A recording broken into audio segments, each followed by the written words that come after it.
podcast is BYOT. Bring your own tacos. Dick swinging.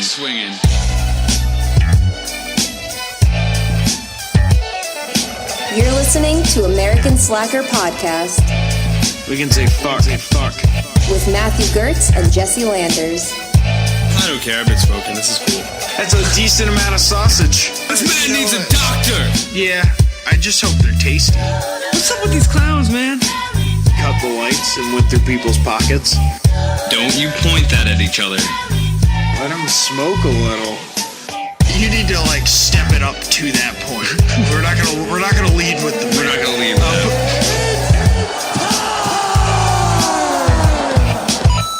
Welcome to American Slacker Podcast. As always, I'm Matt. And I'm Jesse. And today we are joined by our awesome guest. Not scaring me right now, but you have recently, David Howard Thornton. Hey, how you doing?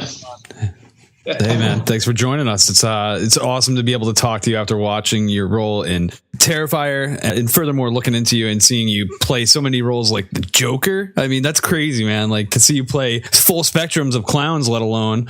And then furthermore, I mean, you've done theater, you've done a lot of voiceovers. It's really quite an accomplishment of all the things you've done, all the projects. It's been fun. I'm not complaining at all. Yeah, I bet, man. I bet. The stories I bet you have. I wanted to start right off the bat. I know you came from mainly a comedy background and you came into horror with this role. Now, yes.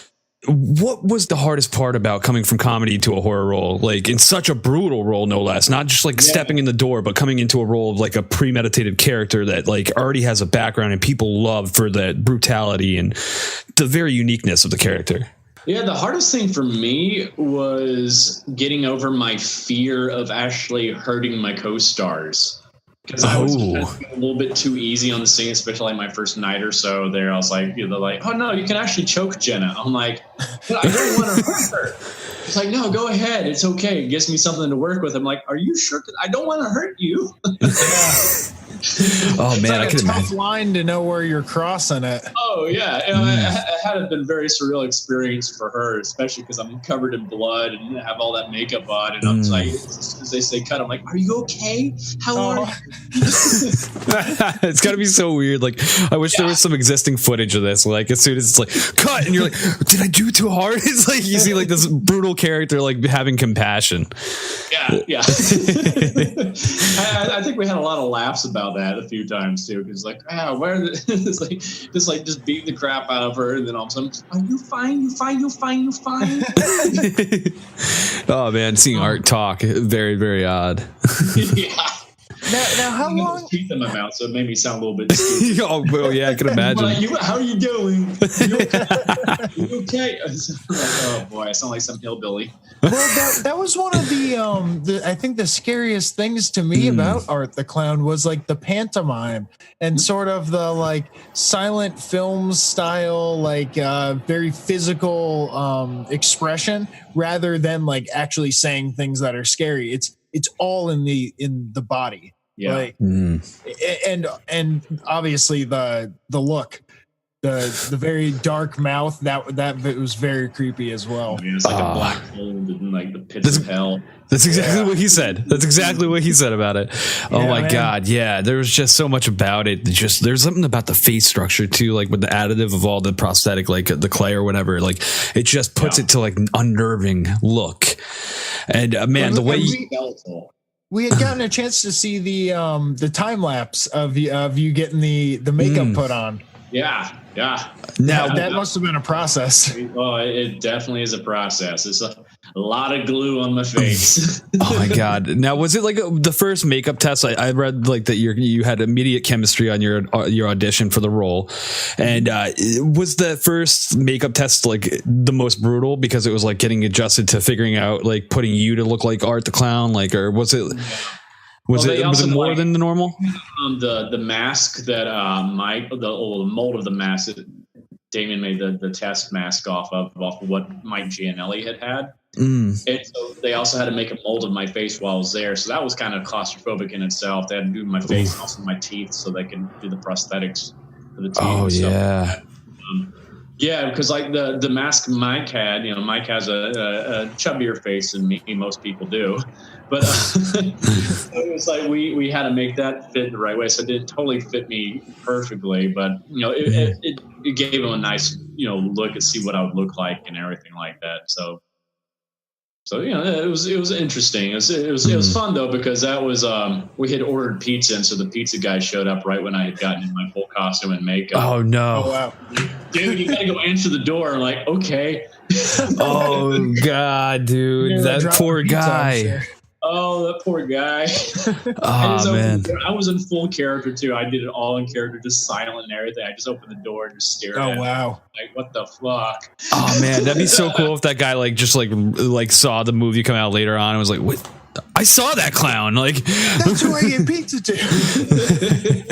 At least you weren't in the bloody scene, after one of those scenes, and you were just covered in blood. Yeah, that one. He would probably just nope. You're not paying me enough to be here. Nope. Drop the pizza now. I'm out. Screw this. Now, how long was the actual shoot for the movie?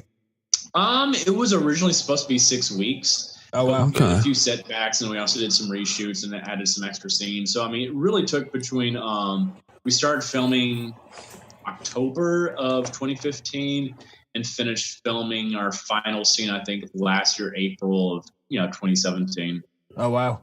Yeah, but that was off and on during the year and stuff like that. So it was all filming the whole entire time, of course. So yeah, right. Yeah, because I'm just thinking, how much time that meant actually being in the chair, getting all that put on you. I think I spent at least 20 different days of getting that makeup on and stuff like that. So I actually wrapped on the film 4 times. Okay. It was funny because my first night wrapping, I had a huge cake that they brought for me. Second night it was a smaller cake. Third night was basically a donut. We're probably doing this again. Here's a pepperoni for you. Hey. Slowly just shrinking down. Oh man, yeah. I heard you had over 100 hours in the makeup chair alone. Is that true? Yeah, definitely so. Oh my god. Well over 100. That's mayhem. That's mayhem, man. Did you have to do intensive makeup when just so the listeners know, you did 5 years doing theater touring, doing How the Grinch Stole Christmas, right? Right. Did you have to do makeup prosthetic type work for that too, or not as much? Because I mean, if I had ever gone in for Grinch, they would have done a lot of just makeup. Yeah. They really didn't do any prosthetics for the faces on stage. It was just that was all makeup that they put on. Okay. But, when I did Grandpa Who, they would put a prosthetic beard on me and stuff like that. So okay.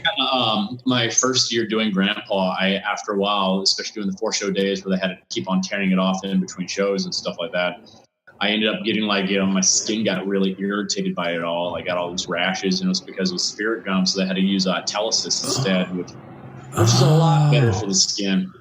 Yeah, especially if you're having to do it every day. I'm sure. Yeah, it sucked when when it got all with that rash, because that was painful. That got so painful. Oh yeah, I bet, man. I never even thought of that. Yeah, the constant covering of your skin and your pores, just absorbing all that, and oh, that was not fun. That was not fun. Yeah, man.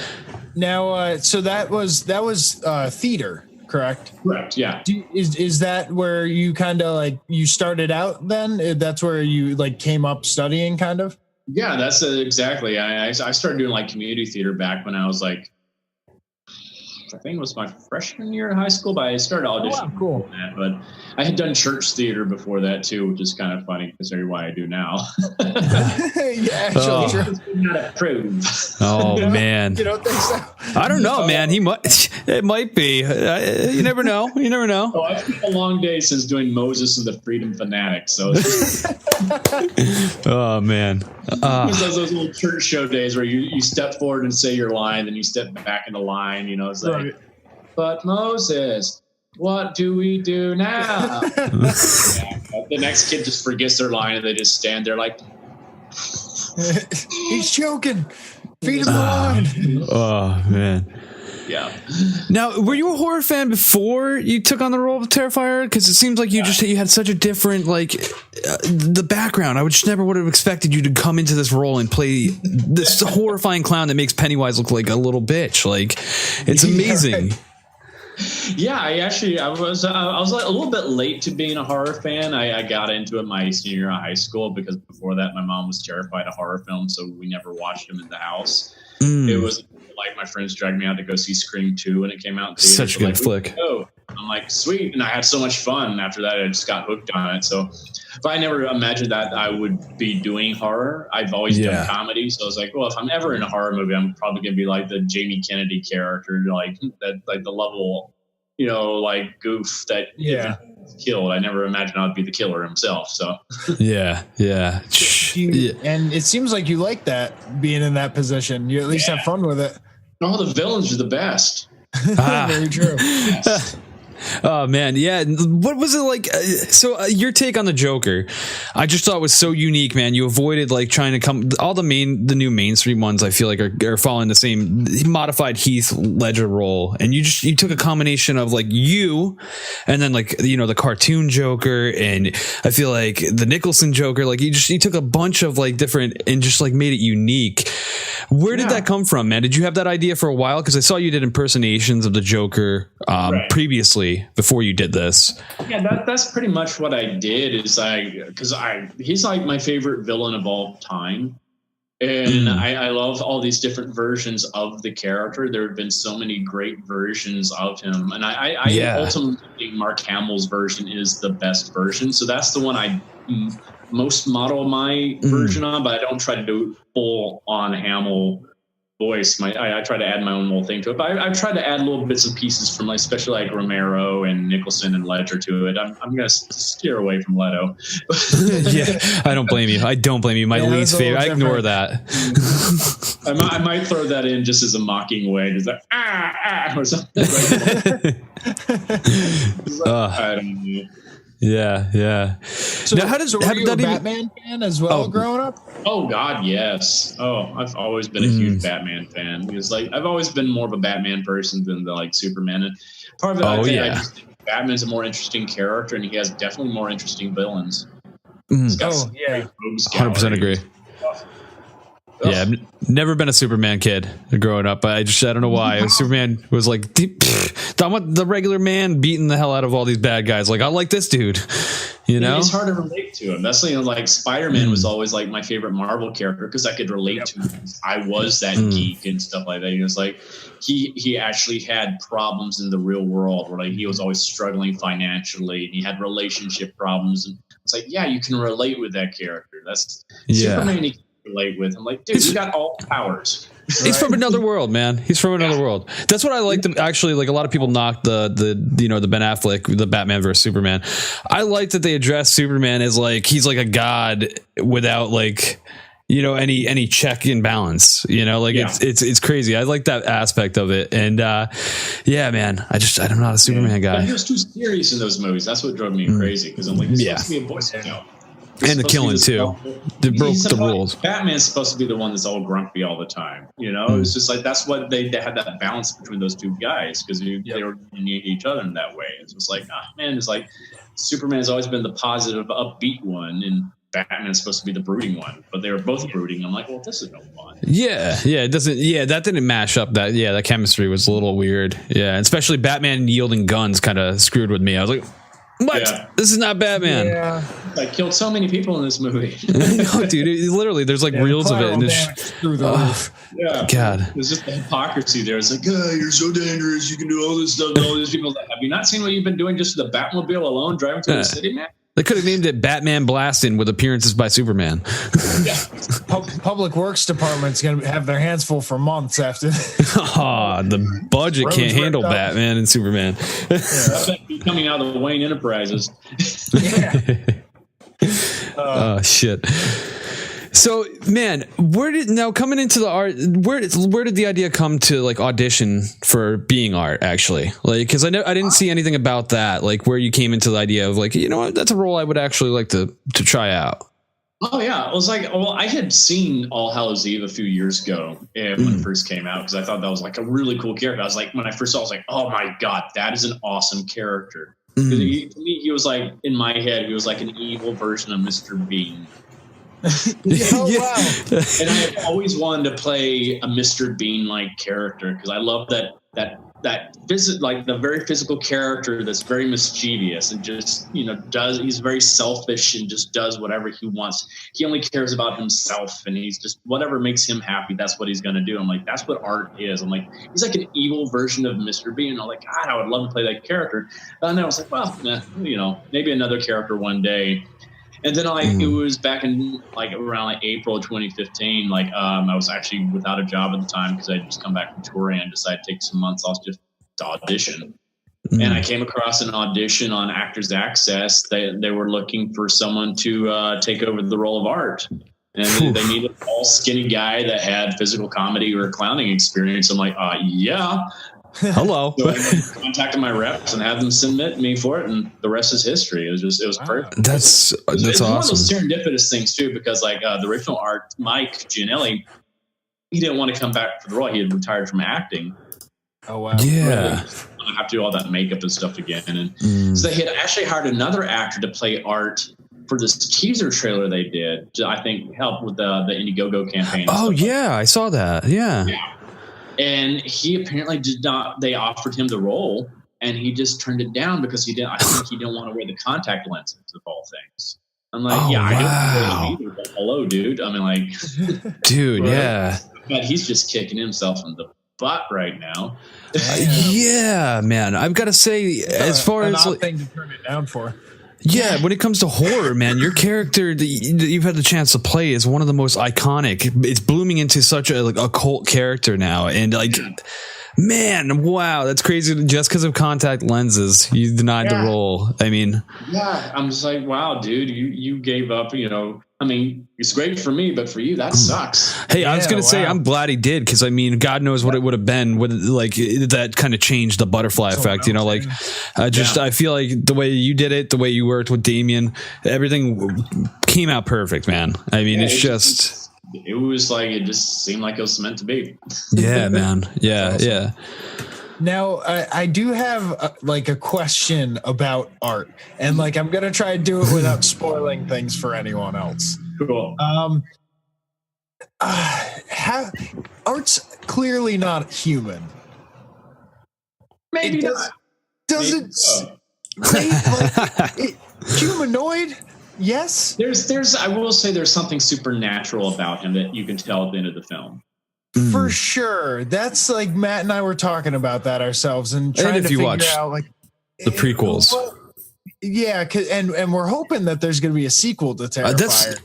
That's a loaded question. Is there any little news about that, or is there future for Art?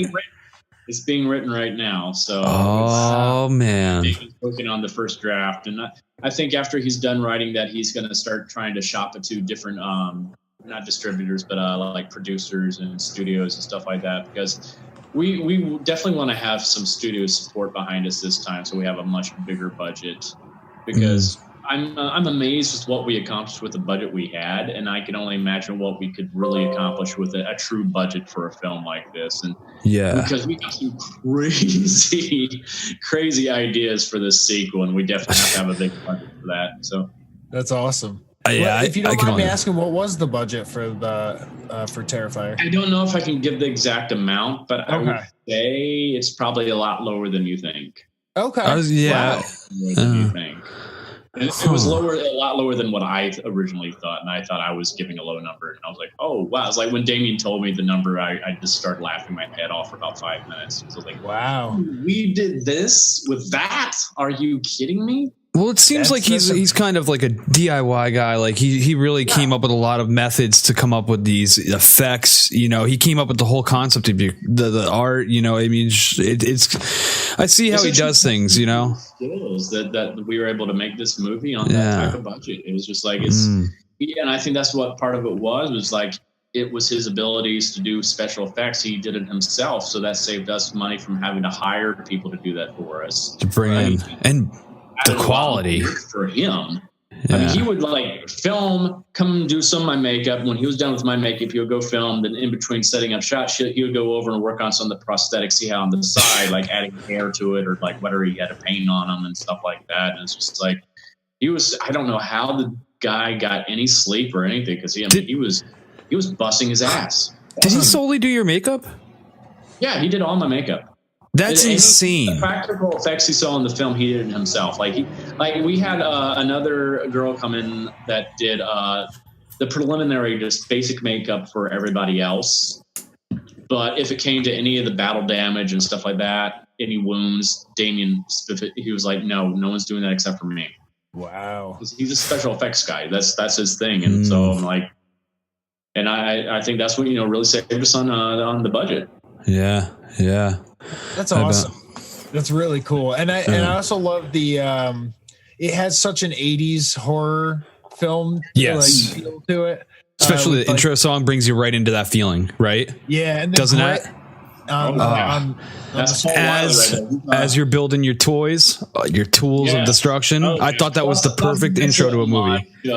Nightmare on Elm Street. There, we put little bits of little Easter eggs and our love letters films all throughout the film. So that was done on purpose. This is all an homage to like 80s and 70s slasher films that, back then were very light on plot and character development. We actually downgraded the film quality. We shot on red, but we downgraded everything to look more like those old Grindhouse films. Right? Yeah, total Grindhouse film. Oh, man. Classic. Yeah. Classic slasher Grindhouse. I think it's funny about some of the critiques we've gotten. Some people are like, the lighting, blah, blah, blah. I'm like, that was all. I was just gonna say, same thing. I watched a lot of reviews, and they were like, there's something about the lighting that's just not. I was like, oh, you're not a horror fan. I get what's going on here. You don't understand what's going on here. That's what that is. Yeah, that was purely intentional. And the plot too. A lot of people there was, if any complaints, which there's very few complaints about this movie. If you watch all the reviews, they're all positive. But the few that I did see, the plot, there's not much plot. And it's like, well, you might not have seen the previous one, and furthermore, you're not seeing the projection of what I believe Damien wants you to see. Yeah, exactly. What you guys have created as a view. People, I asked them a very simple question. What was the plot for Friday the 13th Part 4? Right off the top of your head, who are the main characters other than Jason? They're like, I'm like, exactly. Yeah. Oh yeah. Very true. Same with Terrifier. When Matt and I had watched it, we said they're who's the main character? If anyone, it's Art. That's it. Yeah. You thought it was this one girl, or you thought it was the person coming to save her, or this or that. But then there's no very clear. There's no survivor glory or that type of perspective. Yeah, from Halloween or those old slashers were. You didn't look at Texas Chainsaw Massacre. The main characters were the family. Yeah, the victims. Yeah, you didn't know the victims happened to come through on the main characters. Yeah, exactly. Yeah. It's that's what people forget. It's because people are so used to horror films now that are very heavy on plot and character development, big plot twists happening, and But those same films are light on the things that a lot of slasher fans are wanting, like the violence and the mayhem and all that kind of stuff. The fun. They've lost the fun aspect, trying to be too serious, physical, provoking emotion. Yeah, instead of the plot. Yeah, that's very true. It's cool that there's still people out there, doing awesome stuff like Terrifier. And it seems there's some other good ones out there. There's Final Girls. Okay, that was a great take on the slasher genre. It was an interesting take on us. That's really clever. I enjoyed the Babysitter recently. I thought that was just that was an interesting one. Yeah. Because I know a lot of people hate that one. I thought it was hysterical. I loved it. I was like, they are having fun with this, and that's what. Yeah. That's like Zombiever. I don't know if you guys have ever seen that. I have not, but I've heard great things about it. It's a lot of fun, and people are like, Zombiever, just because of the title. It's if you go into it with that mindset, it's going to look stupid. But if you go into it with the idea of them having fun with the production, you have a lot of fun too. Yeah, exactly. Exactly. And that's what it is. Having fun with it. That's what it should be. Yeah. Everybody wants to be a critic, and it's more or less you got to kind of try to figure out where the art came from, I think, to really appreciate it. Exactly. That's, people don't realize, I think, that there are different types of horror films, and there's certain types. You have your Hereditaries, and you have your Zombievers. Exactly. Sharknado. Yeah, man, that's another one that makes it all around. Yeah. You definitely, and hey, if you don't like it, there's something out there for you. That's for sure. Exactly. Yeah. Now, what would be your favorite project? Like, I feel like we're overwhelming you talking about art. What would be your favorite project throughout the years? Because I feel like doing theater would be so cool, and especially touring with a project like The Grinch. That brings me, I love The Grinch personally. So, I think that would be such a cool production to be part of. But then you have so many voiceovers. You do a lot, and it seems like you have a true love for doing impersonations. So, I'm just curious, what is your favorite project over the years? That I have already worked on, or I want to work on? That you have worked on, but now I want to know what you want to work on. I would say, of course, Terrifier is definitely one of them. This has been a blast to do. I've had a blast doing Nightwing, Escalation, just playing the Joker, because that's a character I just love playing. And theatrically, I've done this show now twice. It's the 39 Steps. Where it's just it's based on an Alfred Hitchcock film, which is a very serious film, but the play itself is a comedy because it's a play within a play. Where there's 4 actors, and then the main guy plays the main character, the female plays the 3 main females in the show, and then 2 other guys they're called the clowns, and they play everybody else. Oh wow! And so I've done the show twice now. I've played both of the clowns now on that.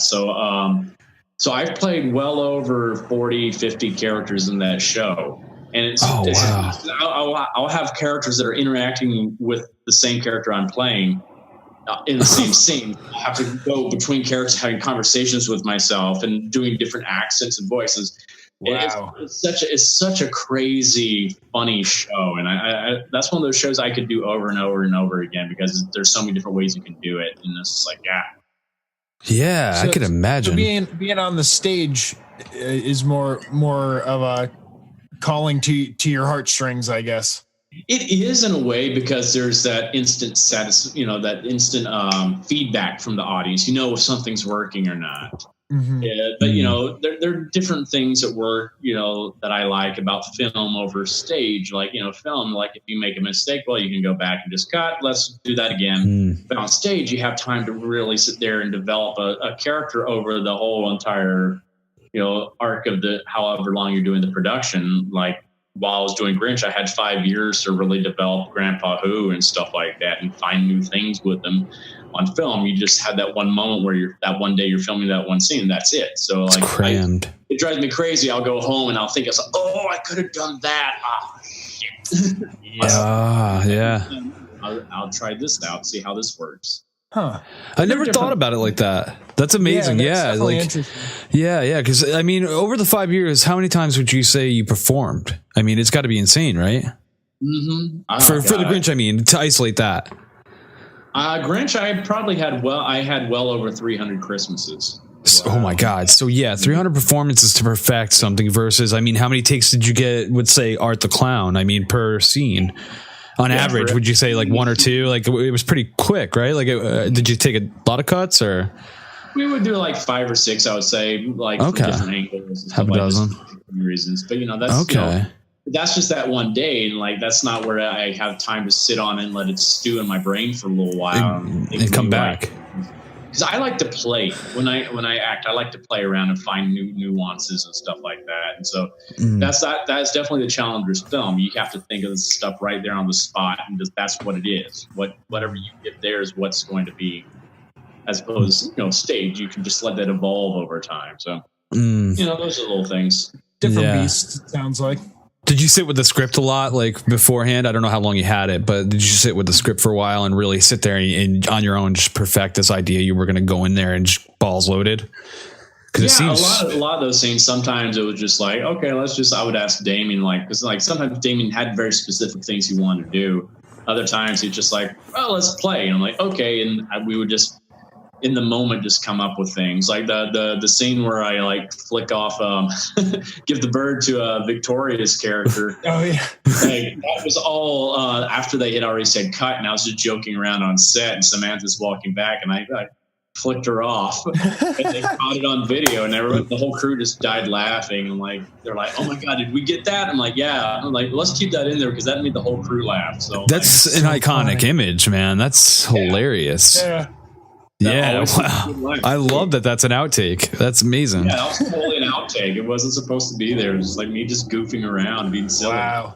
That's so cool, man. I love the whole art of improv, man. Especially when you bring in horror. Like I could only imagine. No, it was like the whole pizza scene, the pizzeria scene. I was like with all the faces, and that was all just me improvising there. And just like they let the camera roll for about 5 minutes, and it just kept rolling because they just. Or I guess I was entertaining him so much. I'm like, oh shoot, cut. That's amazing. Yeah, that adds so much attention to the whole like the beginning of the film too. That scene right there where it's just like they're trying to figure out who you are, like what you're doing, like why are you doing this, like, and there's no release, like there's no relief from the like you talking. You just stay put, and it's so unsettling. And I think that just brings it into the perfect like ramp to like what the fuck journey you're about to go on with this film. When the friend came and sat on your lap, and I was just like, no, don't do it. That's like a very real fear that especially women had. I mean, I've seen that happen to women on the trains here in New York. Where some creeper will just sit there and they'll just stare at them like that. And I think that's why that gets to especially a lot of women when they're watching the film. They're like, oh God, because they've had guys do that to them in public. Man, yeah, the movie made me creep out enough. I could only imagine real life. That's wild, man. So what are you looking for? Does play on a lot of those real fears. Yeah, true. Very true. Yeah. That's what brings horror to the true, like this, all the senses. If you can conquer all the senses with horror, Yeah. So what would be the ideal next project to go from? Because I mean, you're coming from such an iconic role now. I mean, granted, there's possible continuation of this work down the line for art, but what is like the next role you'd like to jump to like conquer, like and tackle with the skill set or develop a new skill set or whatever? Geez, I have like two big ideas that I like to keep on putting up to the universe. Like, first of all, I would love to tackle the Joker on a TV series or a film. Probably more on TV series now since they're doing so many Joker films. So like that, because I know they're bringing Batwoman into the CW universe now with all the TV shows. So I'm like, well, if they do like a Batwoman show, that means I got to have Gotham City. I would love to. I would absolutely love to come into that and at least be Joker on that. That would be so much fun. That would be a dream come true for me. So totally throwing that out there to you. So CW, if you want me, there you go. I gotta say they need a decent Joker. And I think you could be the man. Man. It would be a blast. What's your take on the guy? I can't remember the actor's name, but the kid from Shameless portraying the Joker. What's your take on him? Yeah, he does a good job with it. I just don't like the direction they've gone with the character because you're not supposed to know who the Joker is. This version of Gotham City, everybody knows who the Joker is. Yeah, everybody knows. Oh, this is this Velasca kid. Okay. You're humanizing a guy that we have no idea who is, and like that's what makes him so vile and unpredictable and amazing to watch. As the world's greatest detective, the one question he asks when he sits on the Mobius chair is, "What is the real name of the Joker?" Then you're not supposed to know who he is. Yes. If Batman can never figure that out, and that's the one question he asks, then we're not supposed to know either. That's what makes him interesting. You're not supposed to know that. So that's why I'm like, that's the one thing about that show that really just I'm like, you don't understand the character. You don't understand. Yeah. I just look at it as an Elseworld story, and that's how I keep my sanity with that. But it's kind of how I have to look at a lot of that stuff when they go on those variations. It's like, well, it's I guess an offshoot from that reality. Yeah, that's how I also feel about the Joaquin Phoenix Joker film. I'm like, doing Joker origin, the one character that's not supposed to have that. The only way I'd be okay with it is if they did so many different versions of his origin in that, which is the real one, or I was gonna say, how to get the scars. I always thought there was the rumor that he had that. Who was it? Doctor someone's helmet on him with the red. It was like a red helmet. The Red Hood. Yeah, and he ended up going insane because of it or something like that. And the Joker was like a normal dude before that, but when he ended up with that helmet on or something, but that might have just been one of those rumored stories, or an offshoot too. The Killing Joke, he says, what if I'm going to have a pass, I might as well make it a multiple choice. It's just that's the only way I think the Joker origin would work is if they did have possible different origins of him. Yeah, that's the only way I'd be fine with it. I don't want to just. He needs that enigma in it, the elusiveness. Yeah. It makes. I have no doubt that Joaquin's going to do a great job with the role, though. I think he's going to. He's an amazing actor. Yeah. But I'm just he's legit crazy, which usually leads to the most amazing artists. So, I mean, did you guys know that he went off to be a rap artist, and did a documentary for that for a little bit? Oh, I'm still here. Oh yeah. Yeah. I didn't know if you guys watch it. A lot of people just never heard of that, and it's it's amazing. It was a joke. Casey Affleck was the one who shot it. Yeah. It was I think he says it was a beard and all that.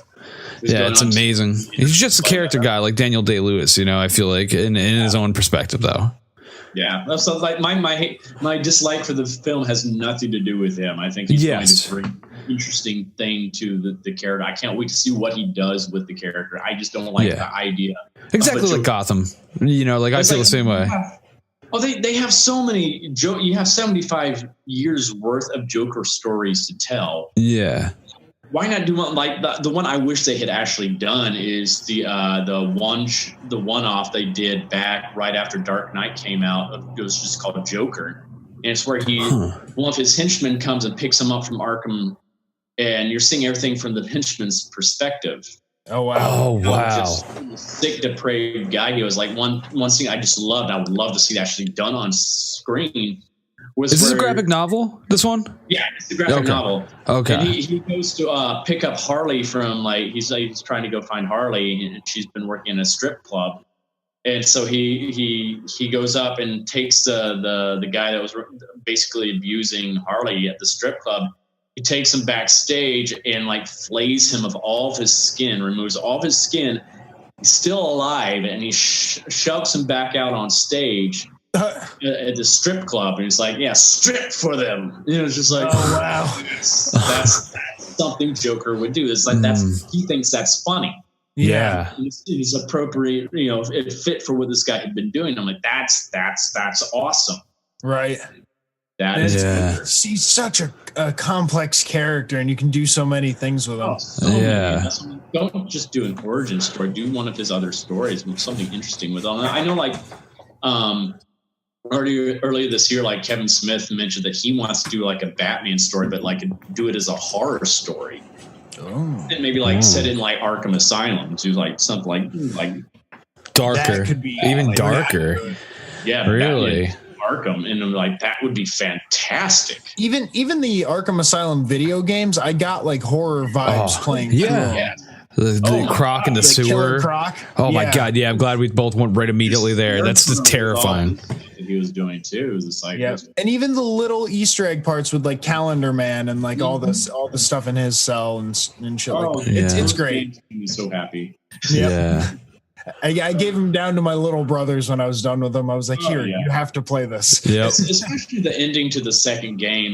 That was just I cannot believe they did that. I'm holy crap, they killed off the Joker, and it's such a great way. And then they brought him back in such a creative way for Arkham Knight. I was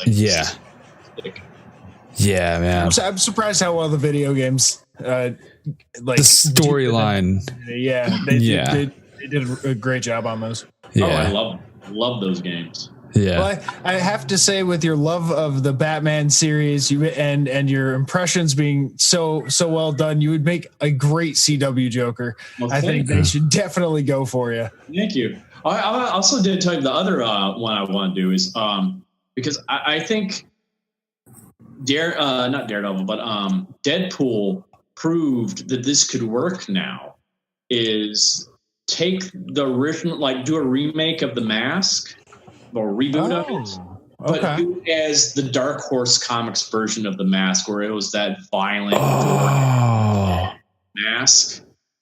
That would be good. I think that would work better maybe as a Netflix series than a That would be wicked. Do what they did with the comic and have different people take on the mask at different times and stuff like that too. Because like Stanley Ipkiss eventually gets killed off by his girlfriend, if I remember right, and then she takes on the mask, then she loses it, and Calloway takes on the mask and becomes more of a heroic type of character with it. It's just like, because like when Stanley had it, he was more like just revenge oriented, getting back at all those people that had wronged him. Yeah. And it's like that's what I would love to tackle that character, because I feel like I'm like Stanley Ipkiss in a lot of ways in real life too. So I'm just like, I would love to do that. That would be a really cool project. Yeah. And I could definitely see you expanding on The Mask, like in your own direction, man. Like That's way better than my live action Captain Planet idea. God, we need him right now. Oh man. Be helpful. Yeah. My tea. Man, you gave me hard again. Damn it. All I can do is make like puppies roll over with that shit. Yeah. You can cause like flames. and I got tidal waves. And I can talk to a dolphin. Great. Thanks, guys. Thanks, guys. You're great. So, someone had to be hard, I guess, right? Oh man. No, a new mask would be fantastic. I would love to see that. I mean, not just because I'm a big Jim Carrey fan too, and the original one. I feel like it's long overdue with all the reboots that come out constantly. It's like that's a movie that I could see going, like, you know, especially with a darker tone. That could be done so right with a little bit of comedic undertone still at the same time to keep it preserved. A little bit of dark undertone in like the because they did take one part from the comic and put it in the film where he got back at revenge with those mechanics and like shoved the tailpipes up their tailpipes. Oh man, yeah, that's so brutal. It's like, I want more of that. Like, dark humor. That would be great. It's so funny how they make it, you know, like you add a little laugh and a little, I don't know, difference in motion, and you take something so brutal and make it funny in like a film that kids watch.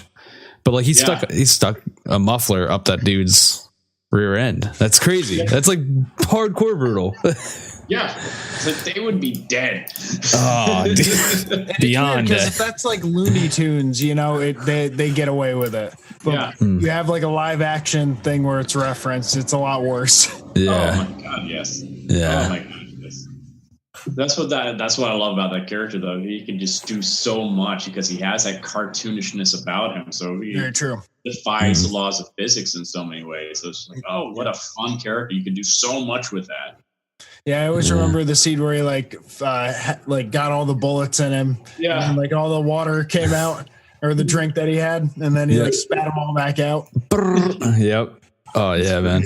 Great. Oh god, I love that movie anyway. God, it's such a great place in my heart for that movie. Yeah, it's one of my favorites, man. One of my favorites. That movie. Oh my god. Oh, dude, let's forget about it, man. I hit puberty. Yeah. She was way hotter than she was in Something About Mary, like in that movie, for sure. Yeah. Oh yeah. Well, man, how can the people get in contact with you? Like, what's the best way for people to see what you're up to? I would say the best way now, since I basically reached my follower and friend limits on like Facebook and Instagram, is to follow me on Twitter, David H. Thornton at David H. Thornton on Twitter. But I mean, you can still follow me on like Instagram and Facebook. I just usually can't add people now because I've reached my limit, which they suck. Yeah, those limits are weak. We were discussing that before. The cap had 7,500 for some reason. Yeah, it's just like, come on, man. Trying to make friends here. Yeah. Be cool with everybody. You're making friends too fast, man. We got to slow you down. Oh, that means people know. You must be spin. Yeah, right. Oh man. Celebrity.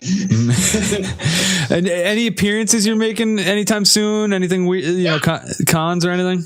Yeah, I'm doing Chiller next week in New Jersey. Ooh, cool. One of those bigger cons. I'm also doing in November doing Days of the Dead in Chicago, which is going to be a lot of fun. And Awesome. then I don't think I have anything for December yet. We're working on hopefully to get me into WinterCon, at least here in New York and stuff like that. But I have basically next year, every month, I'm going to have at least one con all the way through July so far. So I'm doing a lot of Days of the Dead, doing Mad Monster parties, stuff like that. So doing one up in Ontario next year too. So it's going to be fun. So yeah, I love it. That's just pure joy for me. I mean, I used to go to cons when I was younger, and so that I always wanted to be on the other side of the table, and now I'm on that side of the table. That's gotta be so cool. Yeah, the change perspective. Awesome. Yeah, man. Yeah. And you're travel and just meet people. I'm just like, I love this. Yeah, man. I gotta say that's one of the coolest things about you, man. You're a really humble dude. You appear on a million shows, and one of our buddies even met you at I can't remember what convention, but he said you were the nicest guy ever, and I immediately got that from looking on the internet. You know, there's not a bad thing about you, and I gotta say I really appreciate that, especially since now you're like a cult icon character, man. It's weird. It's so weird. I bet, man.